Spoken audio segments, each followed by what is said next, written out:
Welcome to our channel HASHMICLINICS. Imagine lacing up a new, brightly colored pair of socks, just heading out for a normal day. Right, totally routine. Yeah, and within a few hours, your lips turn this suffocating shade of purple. Your pulse becomes basically imperceptible, and your entire body enters a state of systemic physiological collapse. It sounds like a horror movie. It really does. But that was a very real reality for people in the Victorian era who unknowingly wore chemically dyed fabrics directly against their bare skin. Which is just wild to think about now. Absolutely wild. So welcome to the deep dive. Today we are opening up the personal, medical, and clinical notes of Professor Dr. Rifat Hashmi. We're going to explore how a breakthrough fashion dye essentially doubled as a lethal cellular poison. Yeah, we're taking a really close look at a substance documented in the text as Anilinum. Right, and our mission today is for you to trace the journey of this specific coal tar derivative. We want to see how it went from the textile factories straight into the human bloodstream. And, examining how it caused these horrifying industrial poisonings. Plus, how it was bizarrely repurposed as this old-school cancer treatment. We are really unpacking this incredibly detailed, head-to-toe clinical profile of human toxicity. Yeah, so anilinum is also referred to in the clinical notes as amidobenzene. Amidobenzene. Oh, right. And the chemical formula is C6H5NH2. C6H5NH2. Got it. Exactly. And Dr. Hashmi's notes actually categorize it within the mineral kingdom, specifically falling under the anilines group. Okay, so when you break that formula down, what are we actually looking at? Well, it consists entirely of hydrogen, carbon, and nitrogen. Wait, really? Just hydrogen, carbon, and nitrogen? Yeah, exactly. I mean, these are just your basic fundamental organic building blocks. Right, the stuff we're all made of. Precisely. But when derived from coal tar and arranged in this very specific molecular structure, it becomes violently antagonistic to human biology. Which is terrifying. It is. And the notes provide this raw, completely unfiltered look at how this chemical interacts with the body on a cellular level. Yeah, and looking at the source material, it highlights two main groups of people who initially exhibited symptoms of this specific toxicity. The first group is, well, it's entirely expected. Right, the factory work people. Exactly. Yeah. I mean, inhaling concentrated fumes in these poorly ventilated Victorian manufacturing spaces, that's a classic occupational hazard. A terrible one. But yeah, it makes sense. But the second group is what makes this clinical profile so chilling. It was just everyday people who simply wore aniline-dyed articles of clothing. It completely shatters the assumption of safety that we apply to our garments. Totally. I mean, just the act of sweating slightly into a dyed fabric was enough to trigger acute systemic poisoning. Wow. Yeah, the body absorbs the chemical directly through the dermal layers, and that initiates this incredibly rapid physiological cascade. Okay, let's unpack this because dermal absorption of a dye resulting in systemic poisoning requires a really specific mechanical failure in the body. If you're just, walking around wearing a dyed shirt, how does a chemical like amidobenzene actually begin to manifest once it crosses that skin barrier? So what's fascinating here is the sheer speed and the specific visual hallmark of the systemic shock. The visual hallmark. Yeah, the most immediate glaring sign of anilinum poisoning, which is heavily emphasized in Dr. Hashmi's notes, is a marked cyanotic condition. Meaning the skin turns blue. Exactly. The victim's face takes on this distinctive, unnatural purple or bluish-red hue, and the lips, they turn entirely blue. Oh, wow. And this is accompanied by profound anemia and a pulse that becomes irregular. It slows down significantly, or sometimes it just becomes completely imperceptible. So wait, if the lips are turning blue and the face is going purple, we're essentially looking at severe hypoxia. Yes, extreme oxygen deprivation. But they aren't choking, right? Their airways are completely clear. Right, there's no physical blockage in the throat or lungs. So this suggests the chemical is fundamentally altering the blood's ability to transport oxygen. Like the blood is still circulating, albeit weakly given that failing pulse, but it's been rendered chemically useless. That is spot on. The hemoglobin is likely being altered, so it just can no longer bind to oxygen molecules, meaning the patient is effectively suffocating from the inside out while taking full breaths of air. That is the exact mechanism. The core organs are totally starved of oxygen while the lungs are still functioning perfectly. That is horrific. It's literal chemical asphyxiation. And despite documenting this terrifying physiological collapse, the medical community of the era didn't just observe anilinum poisoning and, quarantine the chemical. Right. They actually attempted to weaponize it as a therapy. Here's where it gets really interesting, because medical history is just full of these wild attempts to harness toxins. Oh, absolutely. The notes detail this old-school practice where doctors used injections of aniline blue specifically to destroy cancerous growths. They were intentionally introducing this suffocating dye directly into tumors. Yeah, and the clinical logic for that rests on a very specific phrase in the text. Dr. Hashmi notes that aniline has a marked affinity for cell nuclei. Okay, so the nucleus, that's the command center of the cell, housing the genetic material. Exactly. Which honestly makes perfect sense of its primary laboratory use. Ah. I mean, aniline was revolutionary as a microscopic stain because it naturally hunts down and aggressively dyes the center of a cell. Right, it makes the nucleus visible under a microscope. Right, so the Victorian medical deduction was purely mechanical.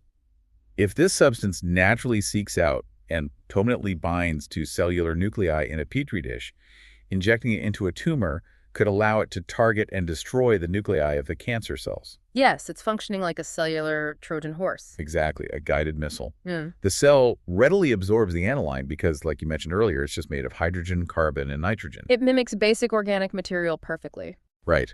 But once it gets inside, the dye permanently binds to the structure, effectively seizing the cell's control room. And if we connect this to the bigger picture, it really highlights that razor-thin, often blurred line between a cellular poison and a cellular treatment. Because the mechanism is exactly the same. Precisely.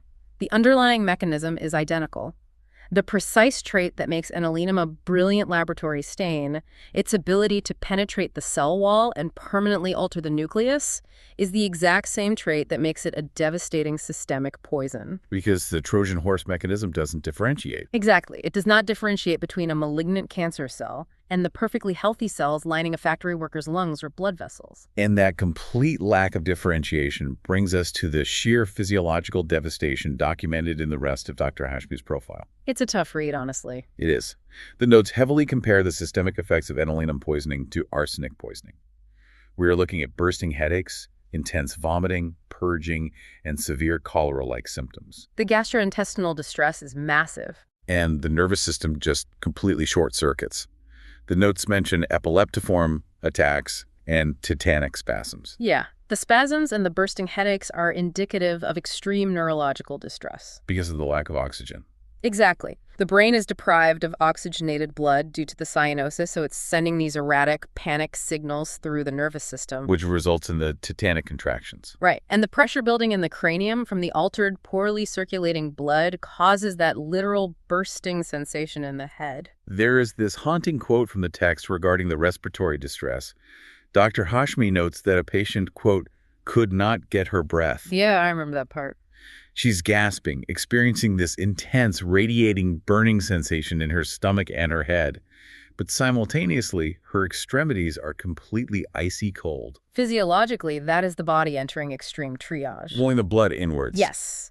It is pulling peripheral blood flow away from the limbs, which is why the extremities go icy, to try and preserve the vital core organs. But the core itself is chemically inflamed. Exactly, leading to that intense internal burning. And while the internal organs are failing like this, the skin manifestations detailed in the notes are incredibly peculiar. Peculiar is putting it mildly. The dermatological reactions almost sound, I don't know, geometric. Geometric, yes, that's a good word for it. It isn't just a general systemic rash. The notes detail eczema rubrum, which is a fiercely red eczema that peculiarly affects both knees. Just the knees. Yeah. And even stranger, a vesicular eruption that forms a literal physical blistered bracelet right around the wrist. A literal blistered bracelet. Yes. Plus, there are sudden appearances of warts on the hands. The strict localization to the wrists and knees is just bizarre. It is bizarre, but it speaks to a physiological phenomenon where certain chemical toxins settle or pool in the body's anatomical bottlenecks. Anatomical bottleneck. Yeah, so the lymphatic system and the dermal vascular network are attempting to process and isolate the systemic poison, right? Okay. And these heavy chemical complexes often accumulate at the joints where the skin is thinner and the vascular pathways narrow. Oh, wow. So that specific vesicular bracelet around the wrist is a hallmark clinical observation for anilinum. It's basically a dermal signature of its precise pathway through the tissue. So looking at this complete physiological collapse, the failing pulse, the hypoxia, the tetanic spasms, the standard Victorian medical toolkit just seems hopelessly inadequate. No, they were completely out of their depth. I mean, if the blood chemically cannot carry oxygen, the traditional treatments of the era must have been just a desperate scramble. A total scramble. The notes list the countermeasures, evacuants, inhalation of oxygen, and the free use of stimulants, specifically brandy, ammonia, and chloric ether. They were fighting a multi-front war with very limited physiological understanding. Right. The evacuants were an attempt to purge the unabsorbed chemical from the gastrointestinal tract. And the inhalation of oxygen is a direct response to the profound cyanosis. Though, as we noted, if the hemoglobin is already altered, forcing oxygen into the lungs only accomplishes so much. Exactly. It's a structural failure in the blood. And those heavy doses of brandy, ammonia, and chloric ether, that was basically blunt force trauma to the nervous system. They're essentially trying to chemically shock the heart back into a rhythm. Yes. The patient is slipping into a coma with an imperceptible pulse, so they introduce massive, volatile stimulants to force the cardiovascular system to keep pumping. Even if the blood it's pumping is compromised. Pure treatment. Just keeping them alive minute by minute.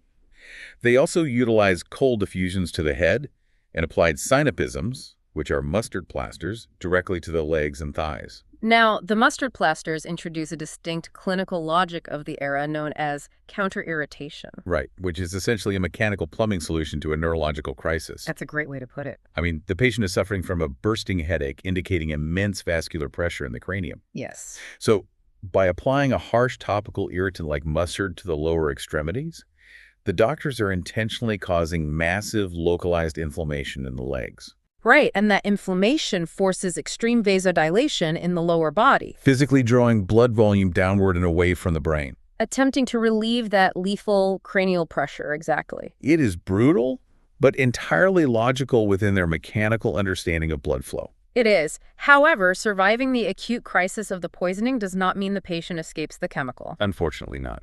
As we move into the final layers of Dr. Hashmi's Materia Medica, we see how deeply anilinum infiltrates the specific internal organs and the psychological state. Right.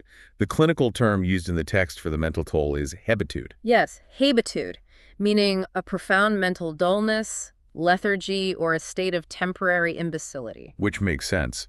If the brain is surviving on a fraction of its required oxygen, and the nervous system has just endured chemical spasms and massive doses of ammonia, cognitive function is simply going to power down. It has no energy left to operate. The notes also detail coma, paired with a state of intense nervous restlessness at night and severe vertigo of nervous origin. The nervous system is basically trapped between total exhaustion and erratic misfiring. And the gastrointestinal impacts track right along with this systemic failure. Yeah, the text describes complete anorexia, a constant bitter taste in the mouth, and a stomach that physically feels very hard to the touch. Which is so strange. And perhaps most notably, it highlights a remarkably smooth, shiny, and glossy tongue. Right, the glossy tongue. Which is a classic indicator of advanced anemia and severe cellular nutrient depletion. The body is utilizing every available resource to fight the systemic shock. So the rapid cellular turnover required to maintain the papillae on the tongue simply fails. It perfectly mirrors the chemical's core destructive trait, the alteration of the blood. It does. But, the most insidious details in the notes involve the darker long-term cellular damage. Oh, absolutely. This is where we see the chronic consequences of that affinity for cell nuclei. The acute poisoning causes the cyanosis and spasms, but the long-term exposure induces deep-seated tissue mutations. Yeah, the notes explicitly link anilinum to the formation of tumors in the urinary passages, the ureters, and the bladder. That's a very specific, targeted area. Very. And this is accompanied by dark urine and tenesmus, which is that constant, painful, and often fruitless urge to empty the bladder. Awful.